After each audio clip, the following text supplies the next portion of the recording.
Today we are talking about 13 new habits that I have since living in Japan. I have lived in Japan for 2 years and I've had a lot of requests to make videos about culture shocks and things like that, but I'm kind of past the point of the culture shock realm where I'm now at the point where things are just a habit now. I absolutely love making videos like this, so of course if you have other video recommendations, let me know. I actually have like a long list of things and had to narrow it down just to 13. What I really want to know from you guys in this video is if you do live in Japan and you've been here for a long period of time, if any of this stuff actually resonates with you, like if you find yourself doing the same things, if you've also lived or traveled abroad to other countries, if you have developed new habits that you still continue to do to this day. My experiences in Japan could be vastly different from other foreigners. This is just all to say like my new habits since living in Japan. Habit number 1 is I have joined a religion, a cult, if you will.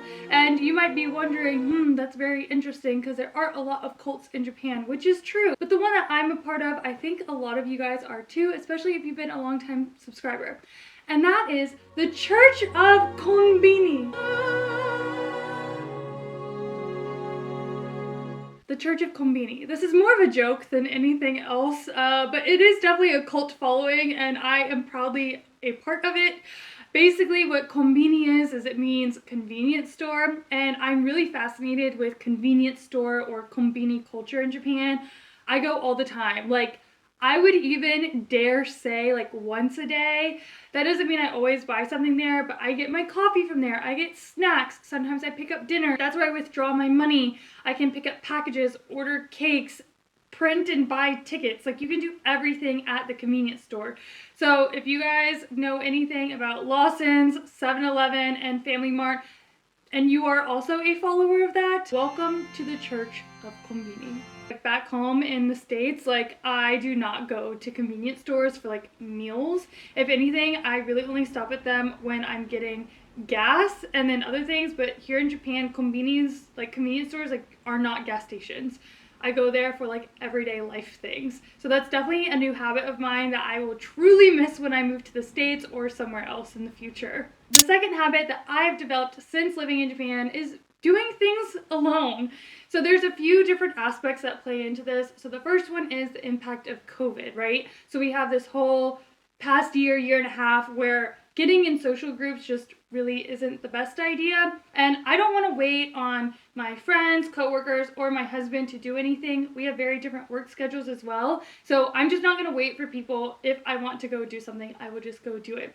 On the other hand, the cultural impact, I guess, that I've seen on me is that I feel really safe doing things alone. I've done solo travel trips before. I feel just very, very safe, especially as a female traveler. Japan has one of the lowest crime rates in the entire world, so I just feel comfortable doing things alone. It's really not weird. People don't really stare at you. Like, I don't feel out of place. If I'm sitting at a ramen bar, like a lot of those people are just eating alone as well. Whereas back in the States, I would have felt very uncomfortable or weird at a restaurant eating alone. I don't know. So yeah, I do things alone all the time. The third habit that has changed since living in Japan is a complete direct result of the culture, and that is going to be dressing more modestly. So before, I lived in San Diego and it was a beach town, so crop tops, tank tops, like short dresses, things like that was like the style of living at the beach, but that is not the case in Japan. You don't really dress athleisure going out in town. You don't wear like leggings and a crop top and a tank top. Like, you will get stared at. It's not that I necessarily care like what people think of me, because I think that when you are a foreigner, you can get away with wearing certain things that maybe other people who are locals may not. However, I would rather just like blend into the society and yeah, just try to be respectful. And I tend to go for things with sleeves and longer dresses, things that are flowy, especially in the summertime. Those are going to be things that you want to wear because the sun is actually pretty brutal here. The summers are like horrible. They're horrible. I'm just gonna say it. Those summers are horrible.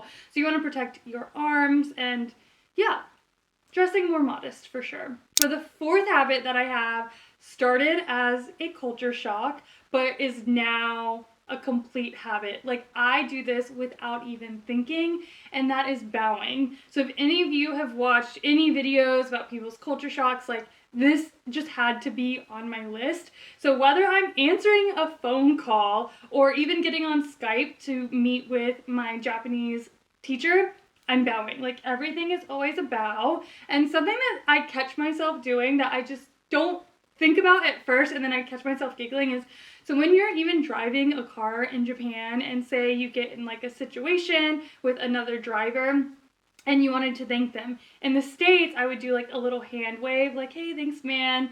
But in Japan, it's always a bow. So you bow for everything, and there's different types of bows depending on how deep your bow is.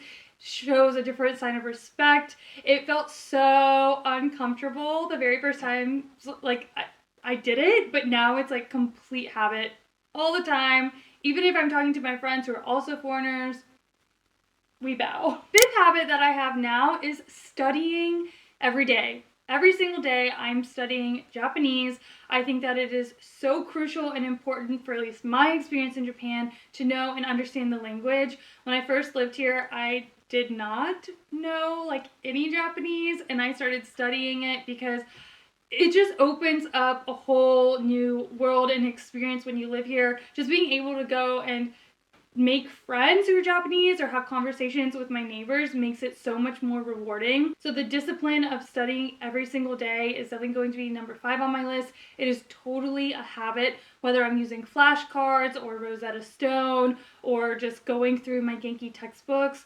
I'm studying every single day. Speaking of discipline and studying every day, which is not something I necessarily always like to do, I think this is a perfect opportunity to segue into today's sponsor, which is Rosetta Stone. My husband and I have been using Rosetta Stone since October or November, and I love their software. There really is a reason that it's been around for such a long time, and it's regarded as one of the best language learning softwares out there. So what they're offering you guys today is lifetime access to their software for $179. You can flip-flop through all of the languages as well. Right now I have my main setting on Japanese, but then I'm also dabbling in Spanish, and then eventually I would really like to go to Korea when things lighten up, so I kind of dabble in Korean as well.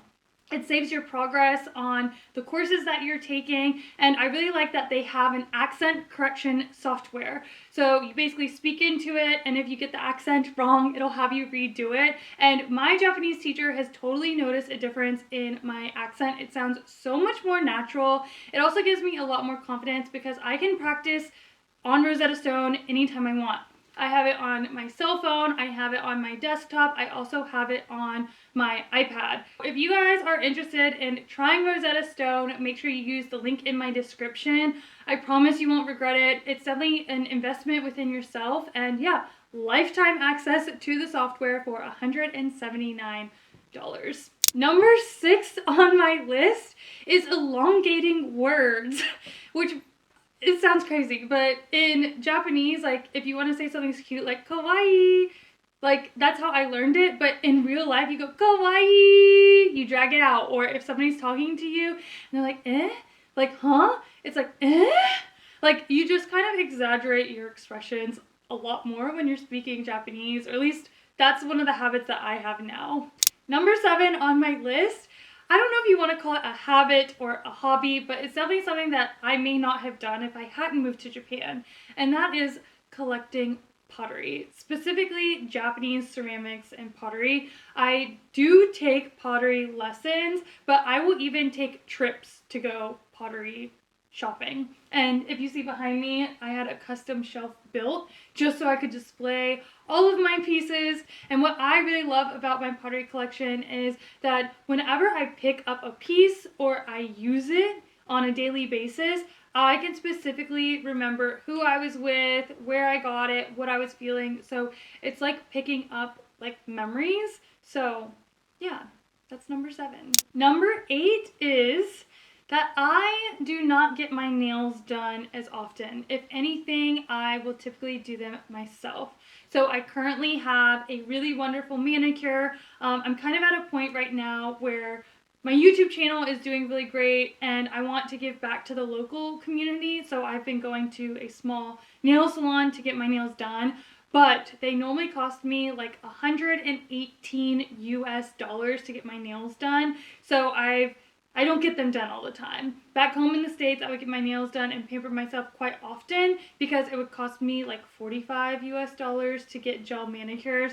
I really don't regret it right now because it's really fun to do, especially for special occasions, but I would definitely say that I do not get my nails done as often as a way to save money, and I usually do them myself for like $10. I just get the Kiss glue-on nails, but yeah.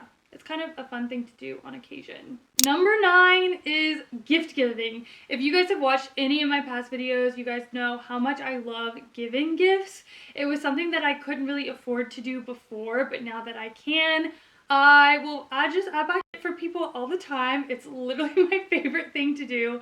I just like, just small mementos so people know that you're thinking about them. And gift giving is actually a really fundamental and important part of the Japanese culture. So, for example, if you were to travel really far away, you would get something which is called omiyage. And omiyage is a souvenir, typically food, but it can also be like a handmade local item that you bring back to your friends, family, neighbors, your coworkers, and you give them as gifts. So I love gift giving. It's definitely been something that the culture has taught me to do more of. And yeah, I think it just feels really good to be generous like that, and I'll continue to do that when I move home to the States for sure. Number 10 on my list is going to the grocery store like 3-4 times a week.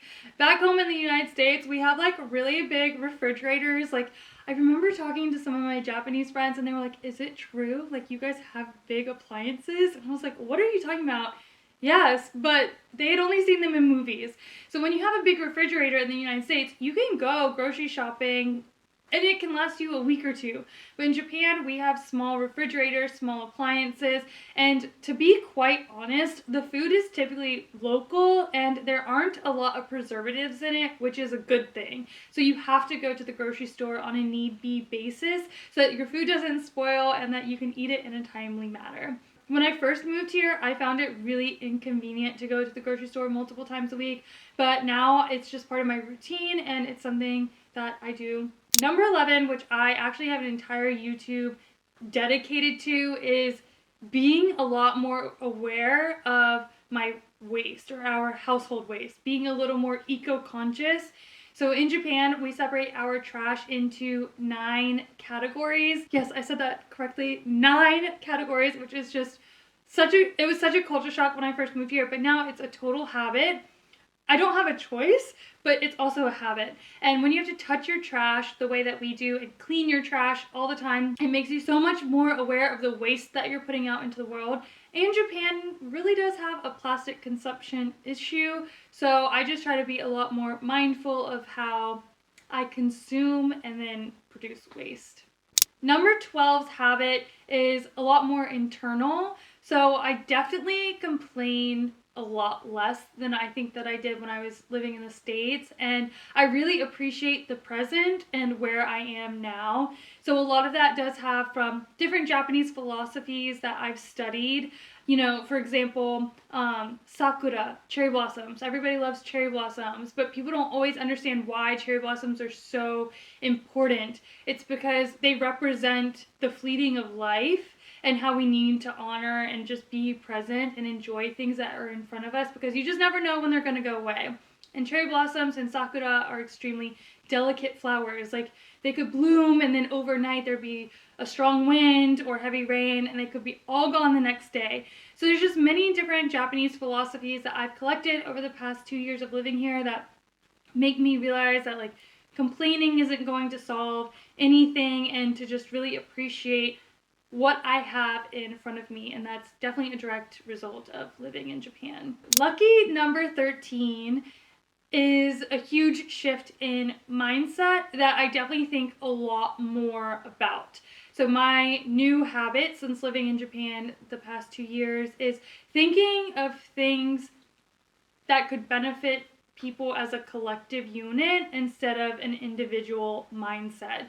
Now, this does have its own strengths and weaknesses. It can pertain politically, it can pertain to so many different situations, but without doing a deep dive into it, I grew up in the United States, so we were always kind of trained to think almost in an individual mindset and kind of selfishly. You know, you think of things as mine, mine, mine, and how can things benefit me? How can I get ahead? How can you get where I'm going with this. Whereas in Japan, I have learned that thinking of things as a collective unit sometimes is a better decision. This is not always a better decision, but sometimes it is. So to make a decision or to be okay with something not going my way, as long as it benefits other people as a whole, then I'm okay with that. Then that's a decision I would like to do because it benefits more people than my own prerogative, my own mission, if that makes sense. Again, there's strengths and weaknesses to that. If you want to do a deep dive politically, you can, but I think that now I have almost a good balance of both. So now that you know the 13 habits that I've developed since living in Japan the past 2 years, I would love to hear from you guys. Maybe compare and contrast where you live. Maybe things are the same or different, or maybe there's a habit that you picked up living or traveling to another country that you love, cherish, or just catch yourself doing all the time. Now, if you've made it this far in the video, make sure you subscribe to my channel, check out all of my other videos. We have a lot of fun here, and as always, be safe. I'll see you guys later. Bye!